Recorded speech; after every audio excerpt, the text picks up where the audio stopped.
तो ये है part 2 reality of my house का। ठीक है, आप सब लोगों ने इंटरेस्ट दिखाया था कि आपको जानना है रियलिटी हमारे घर का, तो इस वीडियो में मैं डिस्कस करने वाला हूँ घर की रियलिटी, जो कि it is about the ghost और हॉरर चीज़ें, हॉरर एक्टिविटीज़ जो हमारे घर में होती आ रही हैं, या फिर जो भी चीज़ें मैं फेस करता आ रहा हूँ बचपन से लेकर अब तक, वो सारी स्टोरीज़ को या जितने भी कवर हो पाते हैं इस वीडियो में कवर करने की कोशिश करूँगा। तो कंफ्यूज मत होना कि अगर स्टोरी घर की है तो मैं बाहर क्यों हूँ, यहीं से सारी चीज़ें शुरू होती हैं। ठीक है, तो यहीं से बताऊँगा और इसके अंदर मैं 5-6 चीज़ें कोशिश करूँगा कवर करने की, क्योंकि एक स्टोरी कोई नहीं है जो कि बहुत ज़्यादा लंबी है और उसी को मैं पूरे वीडियो में बोलता रहूँ, क्योंकि शॉर्ट स्टोरीज़ हैं, कब कब हुई हैं सारी चीज़ें। टाइम तो नहीं याद है, डेट के साथ और ईयर के साथ मेंशन करूँगा। ठीक है, तो जिस जगह पे मैं खड़ा हूँ इसी जगह पे हुआ था मेरे साथ, और उसी टाइम से मैं हॉरर चीज़ें मेरी ज़िंदगी में आनी शुरू हुई। समझ रहे हो आप? तो क्या है, मैं स्कूटी को यहाँ पे लगाया ही इसलिए हूँ ताकि मैं चीज़ों को और ज़्यादा ऑथेंटिक वे में आपको बता सकूँ। और जो हादसे की बात मैं सबसे पहले करूँगा वो यहीं पे हुआ था। ये जो गड्ढा आप देख रहे हो, यहीं पे मैं मेरे दोस्त के साथ वॉक कर रहा था। अभी हम लोग अपने गांव में ही हैं, और ये जो देख रहे हो ये दिन में आपने देखा होगा ये गड्ढा, लेकिन भले आपको शायद समझ में नहीं आ रहा होगा। तो ये गड्ढा 2011 में भी ऐसा ही था, आज भी ऐसा ही है। शायद मिट्टी वगैरह काट दिया होगा किसी ने, लेकिन आज भी वैसे का वैसा है जैसा पहले था। बस फ़र्क ये है कि पहले ये गड्ढा थोड़ा छोटा था, डीप इतना ही था, एरिया थोड़ा सा कम था। तो 2011 में 1 जनवरी का टाइम था, हम लोग यहाँ पे वॉक करने के लिए आए हुए थे, मैं मेरे दोस्त, साथ में शायद गिन्नी भी थी या फिर कोई तो था। तो हुआ क्या, जब मैं यहाँ से वॉक करके आया तो एक इंसान आता है उधर से जो अपने गांव का ही है, I can not take his name. तो उधर से आए, बोले कि बच्चे लोग यहाँ से निकलो क्योंकि उधर रेलवे लाइन पे किसी का कुछ हो गया है, मतलब रेलवे ट्रैक पे किसी का एक्सीडेंट हो गया और वो मर गया। तो हम लोग ये सुन के भागने लगे। तो होता क्या है, इधर आ जाओ। जब भैया वहाँ से आए चिल्लाते हुए, बोले कि भाई तुम लोग बच्चे यहाँ से निकलो, उधर किसी का वो एक्सीडेंट हो गया, वो मर गया। तो हम लोग जा ही रहे थे, तब मैं इधर इस गड्ढे में झाँका वॉक करते करते। तो मैंने इस गड्ढे के अंदर देखा कि किसी का आधा टांग कट के गिरा हुआ है, जबकि इस चीज़ का वो ट्रेन एक्सीडेंट से कोई लेना देना नहीं था, और वो थोड़ा पुराना था। मतलब समझ रहे हो, इतना पार्ट, इतना खाली ये टांग खाली गिरा हुआ था इस गड्ढे में। आज तक पूरा मेरे दिमाग में रह गया, वो टांग मेरे दिमाग में रह गया। ये देखते ही मैं दौड़ के भागा था अपने घर। बाकी बातें चलो घर पे बताता हूँ, क्योंकि इससे ज़्यादा मैं यहाँ पे कर नहीं पाऊँगा, क्योंकि ये वही स्पॉट है जहाँ पे ये हुआ था, और मैंने ताबीज़ वगैरह कुछ भी नहीं पहना है। Let's go home. –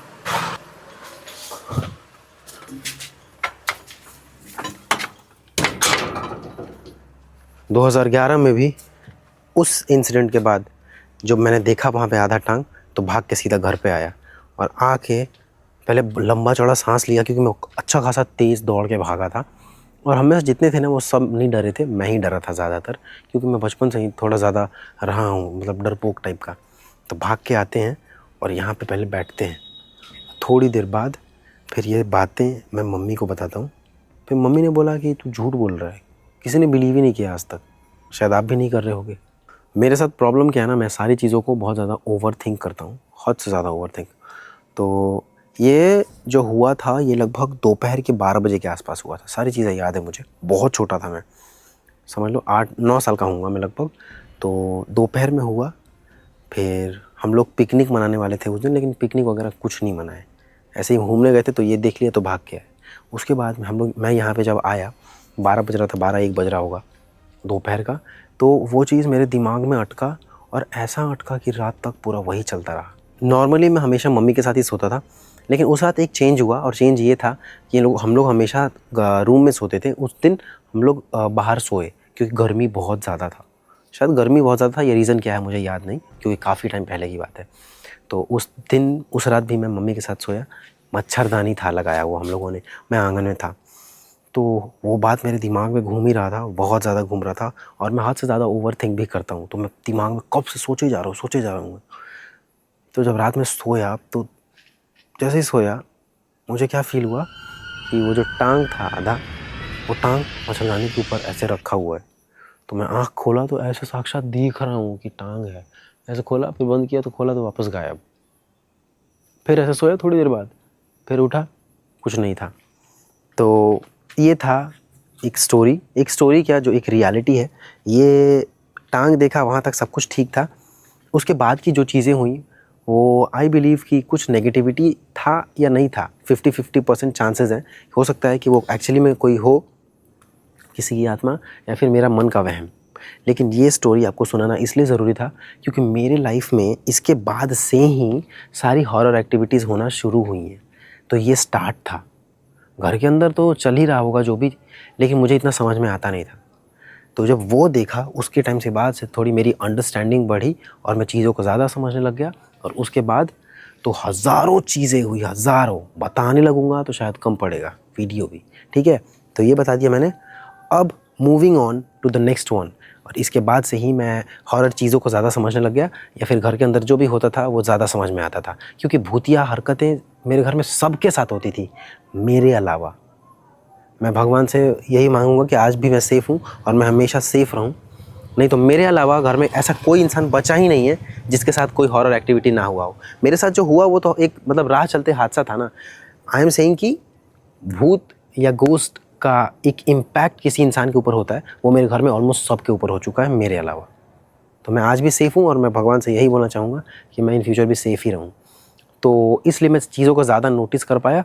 और अब बातें शुरू करते हैं जो भी घर में होती आ रही हैं चीज़ें उस टाइम से अब तक, या कुछ ऐसी बातें जो शायद आप बिलीव नहीं करोगे। Okay, so let's start. देखो 2011-2012 के टाइम पे ना अपने गांव में बहुत सारे लोग हुआ करते थे, बहुत सारे लोग। अभी तो उनमें से half of them are dead, they are dead. हाँ, हाफ से ज़्यादा ही। तो ये जो बात है, ये स्टोरी दूसरा स्टोरी, ठीक है। एक जो बताया वो, अब ये दूसरा। तो ये शायद 2011 या 2012 का है, इतना अच्छे से मुझे याद नहीं है। हुआ क्या, रात के लगभग 10 बजे मुझे ना ऐसा रोने का आवाज़ सुनाई दिया इधर की साइड में, जिधर हम लोग बोलते हैं कि हमको नेगेटिव फील होता है। 2012 के आसपास मुझे रात में लगभग 10 बजे रोने का आवाज़ सुनाई दिया, एकदम नॉर्मल जैसे कि कोई इंसान रोता है वैसा कोई एकदम रो रहा था। फिर मैंने सोचा इग्नोर करूँ या क्या करूँ, क्योंकि हद से ज़्यादा मैं डरपोक, हद से ज़्यादा डरपोक। मैं किसी सोचो रूम में लाइट ऑफ होता था तो जाता ही नहीं था, इतना डरपोक आदमी। मैं रोने का आवाज़ सुना, फिर मैंने इग्नोर कर दिया। फिर क्या होता है, उसके थोड़ी देर बाद मेरा नाम लेके कोई बुलाता है, रुखिया। एक बार, फिर एक बार और, रुखिया। मेरा फट गया भाई। पहले मुझे लगा कि हमारे में से फैमिली में से ही कोई तो है जो बुला रहा होगा, तो बल्कि उसका आवाज़ भी एकदम सेम था। अब मुझे इतना नहीं याद है कि उसका आवाज़ मेरी बहन जैसा था, मेरे भाई जैसा था, लेकिन कोई तो मतलब whoever was sounding, he or she was sounding like my brother और my sister। लेकिन मैं समझ नहीं पा रहा हूँ, अभी ध्यान नहीं आ रहा है कौन किसकी तरह आवाज़ आ रहा था उसका। लेकिन ये हुआ ठीक। और फिर मैं सोचा कि बाहर जाके देखूँ। फिर मैंने नोटिस किया कि अब सब तो यहीं पे है, मेरा भाई यहीं पे, मेरी बहन यहीं पे, मम्मी यहीं पे, पापा यहीं पे, सबको देख लिया। तो मैंने सोचा कि ये बोला कौन। फिर अगले दिन मुझे याद नहीं है मैंने ये तो मम्मी से पूछा या किसी से पूछा, तो उन लोगों ने मुझे भाव ही नहीं दिया। उनको लगा कि या तो मेरा वहम है या क्या। लेकिन आज मैं ये बात आपको बता रहा हूँ। बहुत ही शॉर्ट स्टोरी है लेकिन रियल है, और ऐसा मेरे साथ रिपीट में भी हुआ था कुछ टाइम बाद। ऐसा समझ लो अभी से 6-7 साल पहले रिपीट में एकदम क्लियरली मेरा नाम कोई बुला रहा है, लेकिन इस बार शिवम शिवम बुला रहा था, शिवम शिवम। लेकिन मैं ध्यान नहीं दिया, और आई एम 100% श्योर ये कुछ वैसा ही था, क्योंकि रोने का आवाज़ आना इतना क्लियर जैसे कि समझ लो कि कोई लड़की ही है मतलब जो रो रही हो। तो ये है दूसरी घटना जो कि मेरे घर के अराउंड ही था, घर के अराउंड, जो ये हमारे घर के पीछे के साइड वाला एरिया है ना, वहीं पे ऐसा लग रहा है कोई वहाँ बैठ के पहले रोया फिर आवाज़ दिया। ये सारी चीज़ें मेरे घर के अंदर की ही हैं। मतलब इसके पहले वाला तो घर के अंदर का नहीं था, लेकिन ये स्टोरी घर के अंदर का है। 2 स्टोरी, ठीक है। अब सुनाता हूँ तीसरा। तो जो इसके पहले मैंने बताया वो था 2012। अब 2013 में मेरी बहन का रोड एक्सीडेंट हुआ था। तो इसको मैं अभी बताऊँगा नहीं, मैं बस आपको बता रहा हूँ कि ये हुआ, ठीक है। इसको मैं स्किप करूँगा क्योंकि ये एक बहुत बड़ा मिस्ट्री है, और मेरी पूरी फैमिली को ये बिलीव है कि वो भी शायद किसी नेगेटिव उसकी वजह से ही हुआ था, कोई तो नेगेटिव एनर्जी की वजह से। तो इसके लिए मैं थोड़ा टाइम लूँगा क्योंकि ये बहुत लंबी चौड़ी कहानी है।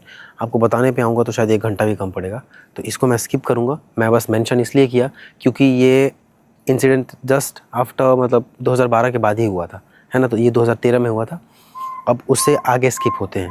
देखो एक कन्फ्यूजन है, मैंने जो ईयर वाइज चीज़ें रखी हैं कि 2011 2012 ऐसे सीरियल वाइज नहीं होगा, आगे पीछे पीछे आगे अब होने वाला है, ठीक है। और वह उसी हिसाब से आप एक्सपेक्ट करके भी देखना। तो ये बात है लगभग 2009 का होगा, 2010 का होगा, ये पता नहीं कब का, लेकिन था स्टोरी। हुआ क्या, हमारे यहाँ पे एक बहुत बड़ा सा आम का पेड़ था, मोटा सा। तो हम लोग कुछ दोस्त लोग थे, कुछ सीनियर्स लोग थे, मतलब भैया लोग थे, जिनके साथ हम लोग यहाँ पे खेला करते थे, ठीक है। तो हम लोग हॉकी खेलते थे, लेकिन हमारे गांव का ना हॉकी थोड़ा अलग होता है। एक गड्ढा होता है, उस गड्ढे में डंडे को रखना होता है, फिर बॉल को मारो, फिर डंडे में वापस रख दो। अगर तुमने बॉल मारा, डंडा निकाला गड्ढे से बॉल मारने के लिए, उसी वक्त किसी ने तुमको पकड़ लिया तो अब तुम जाओगे बॉल लाने के लिए। तो इस तरह का हॉकी होता था हमारे यहाँ। तो मेरे कैंपस में जो आम का पेड़ था ना, उस आम के पेड़ के ऊपर एक टायर लगाया हुआ था। वो टायर पकड़ते थे, फिर भैया लोग डाल हिलाते थे तो हम लोग झूलते थे ऐसे ऐसे ऐसे ऐसे, ठीक है। तो उस दिन, बल्कि उस शाम, क्योंकि खेलते खेलते शाम हो गया था, तो उस शाम होता क्या है, मैंने ऐसे टायर पकड़ा, ठीक है, और भैया लोग ऐसे झुलाने लग गए मुझे। तो भैया लोग झुला रहे हैं, और इसमें एक सच्चाई क्या है कि जो भैया लोग थे, जो मेरे पड़ोसी, वो लोग अच्छे नहीं थे भाई। वो हमेशा हमारा बुरा ही चाहते थे, और आज भी वो हमारा बुरा ही चाहते हैं। और मुझे गंदी गंदी गालियाँ सिखाते थे वो लोग, और भी बहुत सारी नेगेटिव चीज़ें, गलत शब्द सिखाते थे मुझे वो लोग। तो मुझे वो सारी चीज़ें याद है, क्योंकि मैं इतना इनफ था मतलब समझने के लिए चीज़ों को। शायद उनकी नज़र में मैं छोटा था, लेकिन मैं बहुत समझ रहा था कि ये लोग मुझे गलत सिखा रहे हैं। तो वो लोगों ने पता नहीं क्या इंटेंशनली किया कुछ या क्या, मैंने टायर पकड़ा तो मुझे वो लोग ज़ोर से झुलाए, पहले खूब तेज़ झुलाए। मैं बोला नहीं करो नहीं करो नहीं करो, मैं चिल्ला चिल्ला के बोल रहा हूँ मत करो मत करो मत करो। और फिर मैं समझो बहुत ज़्यादा हाइट पे जाने लग गया, बहुत ज़्यादा। मैं लोग मत करो। तो उसी बीच में हुआ क्या, जब मैंने टायर पकड़ा, मुझे ऐसा लगा कि मेरे हाथ से कोई ज़बरदस्ती टायर छुड़वा दिया ऐसे खींच के। तो जब मैं ऊपर गया तो मुझे किसी ने ऐसा टायर छुड़वा दिया, मतलब कोई इंसान तो नहीं था वो, कोई ऐसा एनर्जी या पता नहीं क्या, ऐसा लगा कोई हवा आया और मुझे टायर छुड़वा दिया। मैंने टायर छोड़ा, मैं ऊपर फ्लाई किया और नीचे गिरा धम से, एकदम काफ़ी ज़्यादा हाइट से। तो जितने लोग थे वहाँ पे वो सब डर गए कि भाई ये क्या हो गया। एक ने बोला ओए कलंक लग गया भाई, पूरा तगड़ा ऐसे। मेरे मुंह से कुछ आवाज़ नहीं निकल रहा था तब। ऐसे नहीं होता है कि कोई पीठ पे मार देता है तो ऐसे नहीं करते हैं, ऐसे मतलब बोलने की कोशिश कर रहे हैं लेकिन आवाज़ नहीं निकल रहा है। तो वही हो गया था मेरा, और मैं लगभग 2 मिनट से ज़्यादा देर तक बोल ही नहीं पाया था, कुछ मतलब मेरे मुंह से कुछ निकल ही नहीं रहा था। और वहाँ पे जितने लोग थे वो चिल्ला रहे हैं भाई जल्दी उठ जल्दी उठ जल्दी उठ, क्या हो गया भाई क्या हो गया।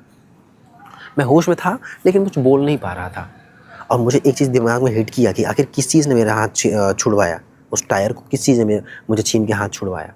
पहले मुझे लगा इनमें से ही कोई छीना होगा, लेकिन ऐसा हो ही नहीं सकता क्योंकि मैं तो ऊपर ऐसे झूल रहा था ना, वो लोग डाल पकड़े थे, तो कोई टायर छुड़वा तो सकता नहीं मेरे हाथ से। तो कोई एनर्जी था या पता नहीं क्या। और मैं थोड़ी चीज़ें सुन पा रहा हूँ, थोड़ी नहीं सुन पा रहा हूँ, कुछ बोलने की कोशिश कर रहा हूँ, नहीं बोल पा रहा हूँ। फाइनली कुछ देर बाद मैं बोला। तो जब मैं बोला तो वो लोग थोड़े हुए कि अरे भाई चलो बच गए, नहीं तो पता नहीं क्या क्या हो जाता। तो वो लोग हमारे पड़ोसी हैं, और वो हमें कभी भी हमारा अच्छा नहीं चाहते थे। आज भी मुझे बहुत अच्छे से याद है, कभी अच्छा नहीं चाहते थे। लेकिन कहते हैं ना जिनके साथ भगवान होता है उनका इंसान क्या ही बिगाड़ सकता है ना। तो हमारे साथ लाखों नेगेटिविटीज़ रहीं, कुछ नेगेटिव लोग रहे, लेकिन रोक कोई नहीं पाया। आज हालांकि सब लोग बिखर गए हैं, तो मुझे ऐसा लगता है कि इसमें भी कहीं ना कहीं कुछ नेगेटिव एलिमेंट रहा है, या ये रहा एक और स्टोरी। बाकी और कुछ चीज़ें बताता हूँ अपने घर के बारे में। ये थोड़ा अलग स्टोरी है लेकिन आप रिलेट कर पाओगे। ये स्टोरी हो गया एक साइड का, ठीक है। उसके बाद क्या होता है, एक दिन ऐसा आता है जिस दिन मेरी मम्मी घर पे नहीं होती है, वो कहीं गई हुई होती है, और वो अचानक से नहीं, स्टेशन पे आती है और हमको फ़ोन आता है कि जाओ मम्मी को लेके आओ। तो तब घर में कुछ होता नहीं था, साइकिल था एक। तो उस साइकिल पे मैं और मेरा दोस्त जो गाँव का ही है, हम दोनों दोस्त जाते हैं मम्मी को लेके आने के लिए। मैं पहुंचता हूँ स्टेशन, शाम का ही वक्त है भाई ये भी, ठीक है। तो मैं स्टेशन पहुंचता हूँ, मम्मी का सामान लेते हैं, मम्मी को साइकिल पर नहीं बैठाते, मम्मी साइकिल पर नहीं बैठती थी कभी भी, क्योंकि स्कूटर था, पापा तब शायद नहीं थे, इसलिए मैं गया था लाने के लिए। मम्मी का सामान लिया मैंने, भारी था, साइकिल पे पीछे बैठा, मेरा दोस्त चला रहा था साइकिल। शाम का वक्त था, 6 साढ़े 6 बज रहा होगा। एकदम मेरा दोस्त तेज़ में साइकिल चला रहा है, मैंने बोला भाई थोड़ा धीरे कर ले, थोड़ा धीरे कर ले। तो वो माना ही नहीं, वो साइकिल एकदम तेज़ी में भगाए जा रहे हैं। मुझे डर लग रहा है क्योंकि मैं बोला ना, मैं बचपन से ही थोड़ा ज़्यादा डरपोक रहा हूँ क्योंकि मैं 7 महीने में ही पैदा हो गया था। तो मेरे अंदर बहुत सारी ऐसी चीज़ें हैं जो एक नॉर्मल इंसान के अंदर नहीं होती है। एक्स्ट्रा फियर है, स्टेज फियर है, बहुत सारी चीज़ें हैं। तो बहुत उसके बारे में कभी अलग बात करेंगे, लेकिन मैं थोड़ा अलग तो हूँ। और जब मेरा दोस्त एकदम तेज़ साइकिल चला रहा होता है तो मुझे बहुत ज़्यादा डर लग रहा होता है। तो मैंने बोला भाई थोड़ा धीरे चला, मुझे बहुत डर लग रहा है। तो उसको लगा कि मैं मजाक कर रहा हूँ। तो वो क्या किया, वो एकदम तेज़ चलाता रहा, पूरा चलाने लग गया, पूरा तेज़। ऐसा मुझे लग रहा है कि समझ लो कि 40 की स्पीड में साले ने साइकिल भगा दिया। मैं पीछे ऐसे बैठा हुआ हूँ साइकिल पे, और ये सीट होता है ऐसे, सीट को ऐसे पकड़ के ग्रैब करके और मैं ऐसे बैठा हुआ हूँ। मैं बोला भाई प्लीज़ धीरे कर। मेरे इस इधर थाई पे बहुत ज़्यादा वजन रखा हुआ था। तो मैंने बोला कि यार ये तो धीरे कर नहीं रहा, अगर मैं गिर गया तो पता नहीं क्या होगा क्या नहीं। तो मैंने क्या किया, साइकिल का जो टायर ऐसे ऐसे चल रहा था उसके अंदर अपना टांग लेके उसके रिम पे टच किया कि शायद खर खर खर करके साइकिल रुक जाएगा, इसका स्पीड धीरे हो जाएगा। तो मैंने किया ना जब अपना टांग ऐसे अंदर, तो उस टाइम पता है मुझे क्या फ़ील हुआ। हालांकि मेरा टांग अंदर गया, वो सारी चीज़ें मैंने कभी शायद ब्लॉग में डिस्कस भी किया होगा, लेकिन हुआ क्या ना, जब मैंने ऐसे रखा ना टांग अपना रिम के अंदर, तो मुझे ऐसा लगा कि किसी ने ऐसे धकेल के और टांग मेरे टायर के अंदर डाल दी है। इमेजिन। और तब क्या हुआ, मेरा टांग घुसा एकदम साइकिल के अंदर और टक टक टक टक टक टक टक टक करके मेरे टांग के ऊपर सारा का सारा रिम टूट गया। साइकिल के पीछे वाले टायर का पूरा रिम टूट गया। और मेरे टांग में आज भी ये दाग है। ये दाग देख रहे हो, ये दाग है मेरे टांग में।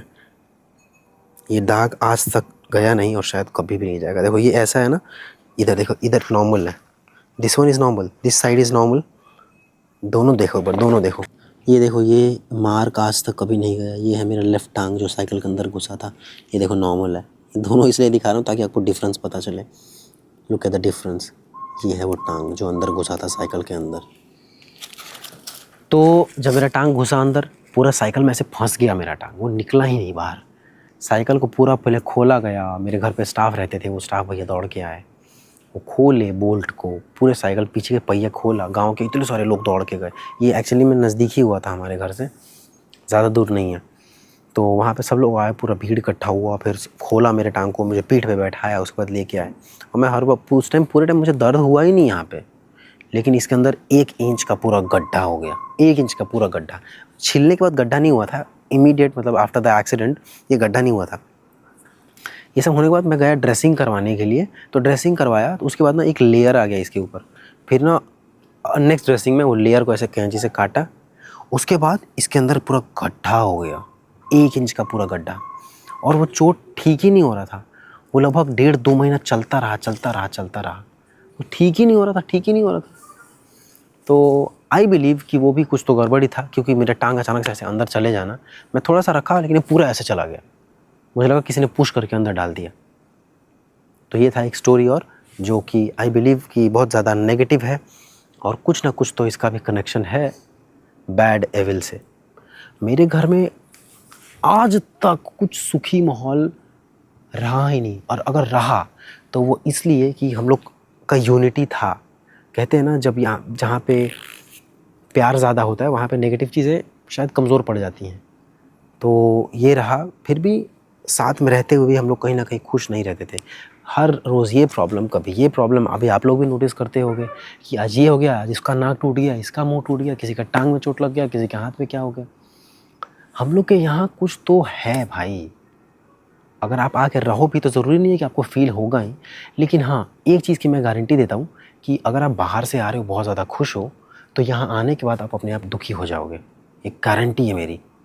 मैं जब भी बाहर जाता हूँ तो मैं ये चीज़ें नोटिस करता हूँ। जब घर पे आया तो एक अजीब सा हुआ, जैसे ऐसे हैप्पी वाला चेहरा लेके आया, जैसे घर के अंदर घुसा, ऐसा हो गया मन। और ये रियल है। जो भी लोग ये वीडियो देख रहे हैं, ट्रस्ट मी, इसमें 100% बातें सच हैं। इसमें से आधा से ज़्यादा चीज़ें बाहर वालों के सामने ही हुई है, तो अब आओ तो बाहर वालों से पूछवा दूँ मैं। सब कुछ रियल ही हुआ है। और मुझे अच्छा लगता है कि मैं कहीं ना कहीं एक्सप्लोरर हूँ, मुझे बाहर जाके रहना अच्छा लगता है। नहीं तो मेरे अलावा सब लोग को यहीं रहना पसंद है। पता नहीं इस जगह में क्या ऐसा अट्रैक्शन है जो लोगों को खींच के रखा है। मेरे अलावा किसी को बाहर जाके घूमना पसंद ही नहीं है। और मे भी शायद इसका रीज़न ये है, जैसे कि मैंने आपको बताया था शुरुआत में, कि ये बैड एविल से मेरे इनर में मैंने कुछ गलत फील नहीं किया, या मतलब मेरे अंदर में कुछ मैंने नेगेटिव फील नहीं किया। जो भी हुआ मेरे साथ, इंसिडेंट हुआ, या तो मुझे चोट लगा या इंजरी या जो भी चीज़, मेरे अंदर मैंने कभी वो फील नहीं किया कि मेरे अंदर कुछ ऐसा नेगेटिव सा है, लेकिन मेरे घर में बाकी सब लोगों के अंदर ये चीज़ है या हुआ, ऐसा कह लो। सबके अंदर कुछ ना कुछ बदलाव या कुछ ऐसी चीज़ या कुछ ऐसा कोई इंसान एक्टिविटी कर रहा है जिसको देख के आप बोल सकते हो यार कुछ तो इसके ऊपर बैड एविल का इम्पैक्ट है। और लॉन्ग टर्म के लिए मेरे घर में सब लोगों के ऊपर ऑलमोस्ट मैंने देखा है, मेरे ऊपर इंस्टेंट होता है। मान लो कोई भूत है जो मुझे चोट देना चाहता है, तो वो सडन चोट दिया, बस खेल ख़त्म, उसके बाद मैं मजबूत खड़ा हूँ। होपफुली आप समझ पा रहे हो कि वो चीज़ें जो मैं बोलना चाहता हूँ। मतलब मेरे घर में सब लोग ऑलमोस्ट बहुत ज़्यादा बैड एविल से इम्पैक्ट हुए, लेकिन मैं हमेशा कम हुआ। ये शायद हुआ ही नहीं, ये मेरा सोच है। और मैं इस वजह से ही आज मतलब मुझे थोड़ा अच्छा लगता है बाहर जाके रहना, बाहर घूमना। मुझे यहाँ की नेगेटिव एनर्जी अट्रैक्ट करके शायद नहीं रख पाती है, लेकिन ये चीज़ें बाकी लोगों के साथ है। पूजा बिल्कुल घूमना नहीं चाहती है, मम्मी बिल्कुल नहीं घूमना चाहती है, पापा बिल्कुल नहीं घूमना पसंद करते हैं। मेरी बाकी दोनों बहनें जो हैं वो लोग को भी कोई घूमना पसंद नहीं है। तो एवेंचुअली मैं बस यही बोलूँगा कि मेरे घर में बहुत ही ज़्यादा नेगेटिव चीज़ें हैं, और ये शायद मुझे डिस्कस नहीं करना चाहिए, लेकिन अब रियलिटी है तो है। काफ़ी टाइम पहले से ही अपने घर पे बहुत सारी नेगेटिव चीज़ें होती आ रही हैं। इनफैक्ट हम बोलते भी आ रहे हैं, कभी कभी व्लॉग में भी बोल देते हैं कि यार पता नहीं क्या दिक्कत है क्या दिक्कत है। तो काफ़ी टाइम से हम लोग एक्सपीरियंस करते आ रहे हैं, और सब लोग एक्सपीरियंस करते आ रहे हैं। बस इतना ही फ़र्क है कि कोई ज़्यादा एक्सपीरियंस किया, कोई कम। लेकिन अभी कोई भी ऐसा सुखी नहीं है यार, पैसा हो या ना हो, कहीं ना कहीं एक कमी है कोई चीज़ का, तो पता नहीं क्या। लेकिन नेगेटिव एनर्जी अपने घर पे भर भर के बहुत ज़्यादा है। और इन सारी चीज़ों से बचने के लिए मुझे लगता है कि उपाय यही है कि ट्राई टू बी हैप्पी। बस खुश रहोगे सब कुछ ठीक लगेगा। हालांकि नेगेटिव चीज़ें चल रही हैं, लेकिन उन बीच में भी आप खुश रहो ज़बरदस्ती, तो इनका इम्पैक्ट थोड़ा सा कम लगेगा। बाकी हमारे पास कोई ऑप्शन नहीं है, और इसी घर में रहना है, चाहे हंस के चाहे रो के। और एक चीज़ मैं चैलेंज कर रहा हूँ, अगर कोई गोस्ट डिटेक्टर मशीन होता है ना, तो डिटेक्ट कर लो आके हमारे घर में, आपको बहुत सारे नेगेटिव एनर्जीज़ मिलेगी, बहुत सारे। तो ये था रियलिटी ऑफ माई हाउस का एक दूसरा पार्ट, और इसमें अभी भी थाउजेंड्स ऑफ चीज़ें मिसिंग हैं, बहुत सारी मिसिंग है। आगे का पीछे, पीछे का आगे करके स्टोरी मैंने बता दिया, जितना ध्यान था, जितना याद था, मैंने कोशिश किया बता पाऊँ। होपफुली आपको समझ में आया होगा, ठीक है। बाकी आपके घर का भी कोई है ऐसा एक्टिविटी या हॉरर आपको लगता है कि आपके घर में भी है, तो कमेंट में बताना, ठीक है। फिर उसके बारे में भी बातचीत करेंगे।